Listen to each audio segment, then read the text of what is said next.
Boa noite a todos, a paz do Senhor Jesus Cristo. Estamos em mais um vídeo da verdade, da vida e da origem de Jesus Cristo e seus ensinamentos, que é o Salvador de todos os homens. Passamos alguns dias, irmãos, sem postar os vídeos. Foi por falta de tempo mesmo, estava muito corrido. Mas voltamos agora, e no nosso último estudo nós vimos a prisão de Jesus Cristo ali no jardim do Getsemane. Mas antes desta prisão, vimos Jesus Cristo subindo e se separando por duas vezes dos seus discípulos.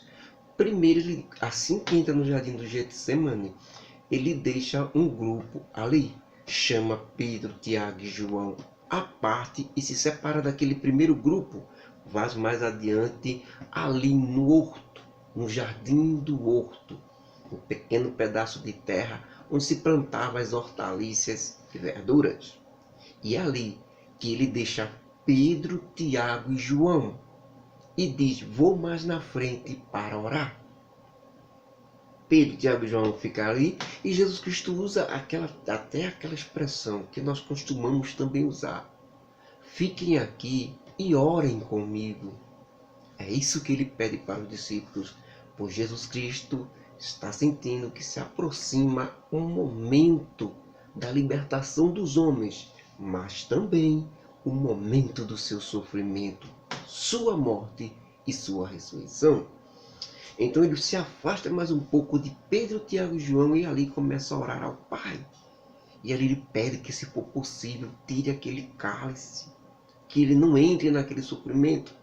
Mas como ele vê que é a única solução para os homens, porque sem derramamento de sangue inocente não há perdão de pecados para a humanidade.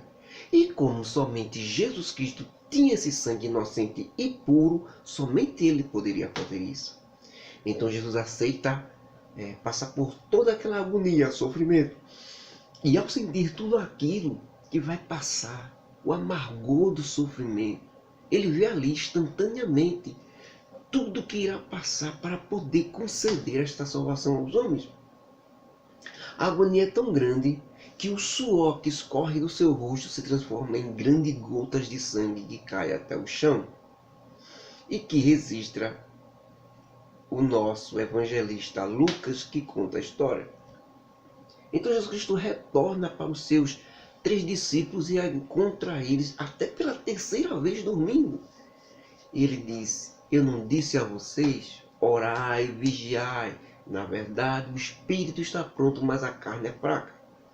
Esta expressão de Jesus Cristo, irmãos, demonstra que antes do Pentecoste, antes do Espírito Santo descer sobre eles, a carne era muito fraca e, como nós podemos ver, dominava os discípulos e dominava qualquer um.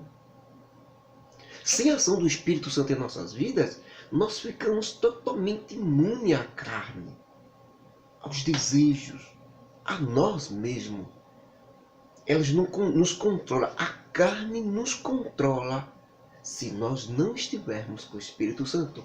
Por isso que Jesus Cristo disse: fiquem direto em oração. Porque senão vocês não conseguirão vencer a carne. Mas os discípulos não atenderam para isso. Terminaram sucumbindo e dormiram. Jesus Cristo diz: nem uma hora vocês podem orar comigo ou ficarem acordados comigo.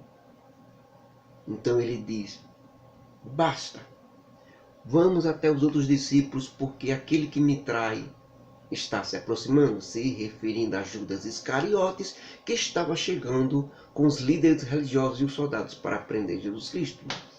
E ali, quando Judas chega, Jesus Cristo pega esses 3 discípulos, Pedro, Tiago e João, e sai do horto e vai até outro local ali do jardim do Getsemane mesmo, e encontra os outros discípulos. É neste momento que chega Judas e os líderes religiosos e os soldados. Jesus, quando os contempla, sabe que chegou a sua hora. Então ele se antecipa e diz: a quem vocês estão buscando?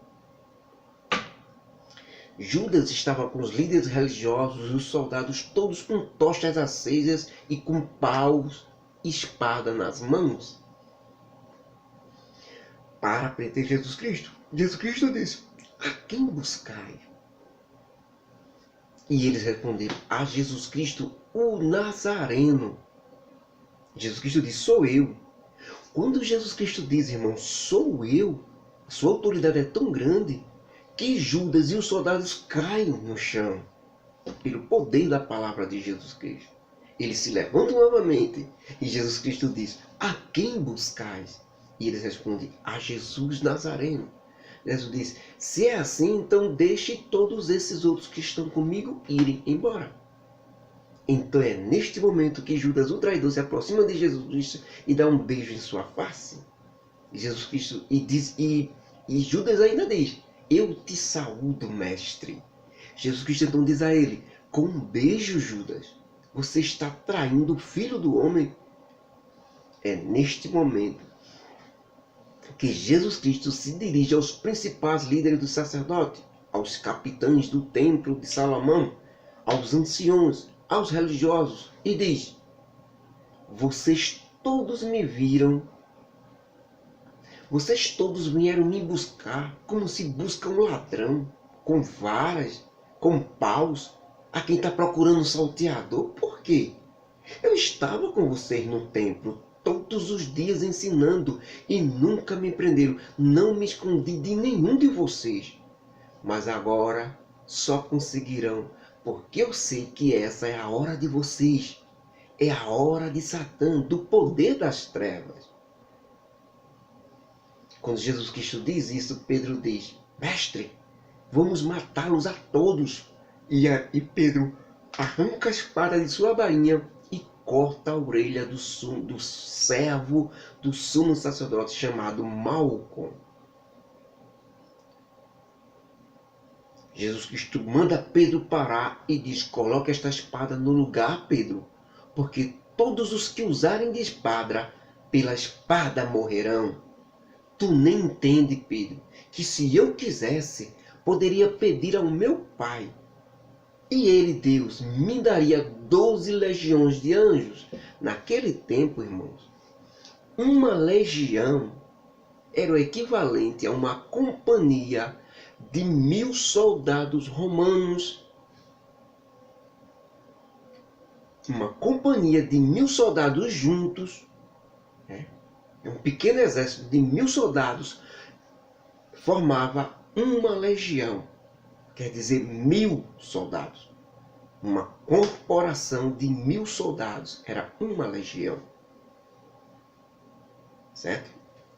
E Jesus Cristo disse que pediria ao Pai 12 legiões. Isto quer dizer 12.000 anjos. Ora, se um anjo apenas, lá com o rei Ezequias no Antigo Testamento, contra os inimigos do povo de Deus, os exércitos do inimigo, no acampamento, este anjo desceu, um único anjo, e matou 185.000 soldados inimigos.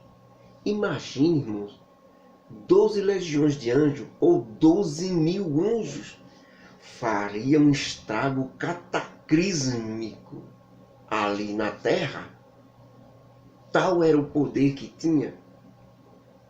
Era isso que Jesus quis dizer. Então não precisava de Pedro estar pegando espada nem cortando a orelha de ninguém, porque ele não ia conseguir nada com isso. E se Jesus tivesse que ser salvo, ele ia pedir dos anjos, mas ele tinha que cumprir tudo aquilo. Pedro não entendia. Então Jesus Cristo diz a Pedro: se fosse assim, Pedro, se eu tivesse que revidar, como se cumpriria as escrituras que eu tenho que ser preso? Vocês, Pedro, estariam condenados. Se eu pedir esses 12.000 anjos, vocês estariam condenados, porque eles só livrarão vocês do corpo. Mas e a alma, Pedro? A alma estaria condenada e todos vocês iriam para o inferno. Então é necessário que eu salve as suas almas. E para isso, eu preciso ser Pedro, eu preciso ser preso, torturado, condenado e morto, e que ressuscite ao terceiro dia. Nessas alturas da situação, irmãos, todos os discípulos abandonam Jesus Cristo, inclusive Pedro, e fogem. E um certo discípulo que seguia Jesus Cristo estava com um lençol sobre o seu corpo, mas ele estava nu por baixo. E a noite era fria, então ele se cobria com este lençol. E os soldados tentaram prender ele, mas ele correu soltando o lençol e correu nu. Então, os soldados pegaram Jesus Cristo, colocaram correntes em suas mãos e o levaram preso. O interessante é que naquele ano, nós tínhamos dois sumos sacerdotes. Era a corrupção da religiosidade dentro da lei de Moisés, da lei de Deus. Dois sumos sacerdotes. Anás era sogro de Caifás.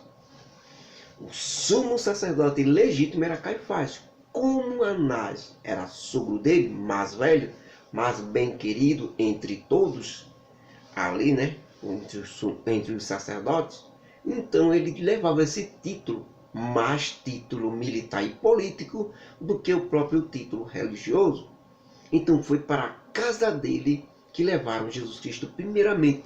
Lá, Anás, que teve as honras de interrogar Jesus Cristo primeiro, fez muita pergunta a respeito do que Jesus fazia, do que Jesus ensinava, se ele era o Messias mesmo vindo de Deus, e fazia sérias perguntas.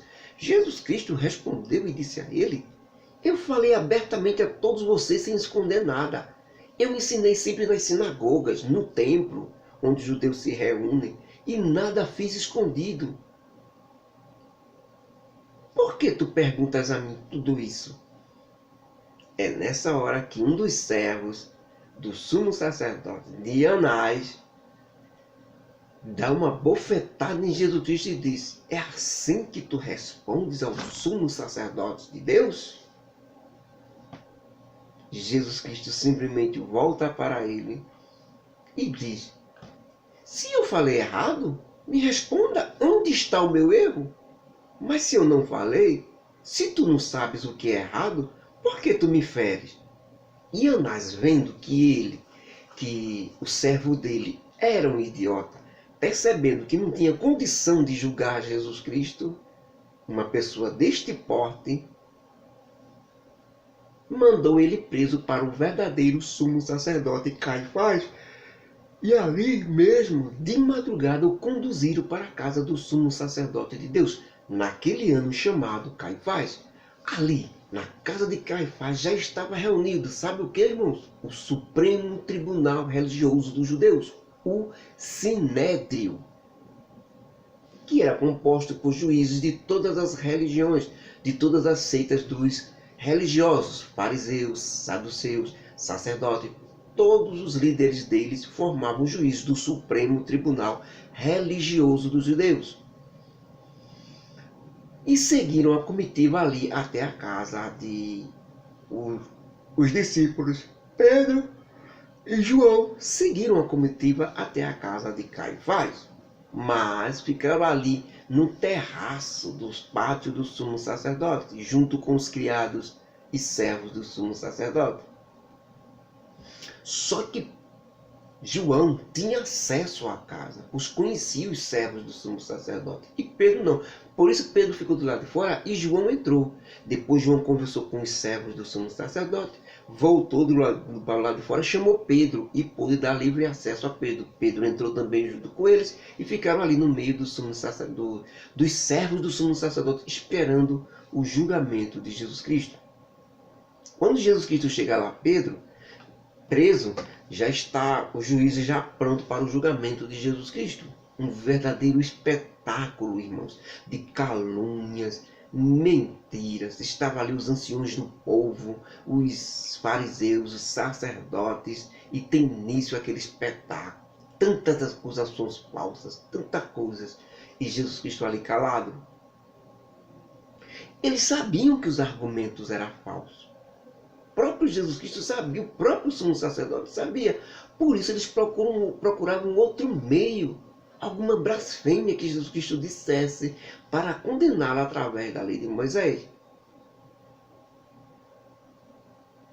Mesmo que Jesus Cristo dissesse a verdade, para eles não importava, pois era eles que interpretavam a lei de Moisés do jeito que eles queriam. E Para eles tanto importava a verdade de Jesus Cristo. E assim aquele ritual horrível de mentiras e falsidades continua por algumas horas.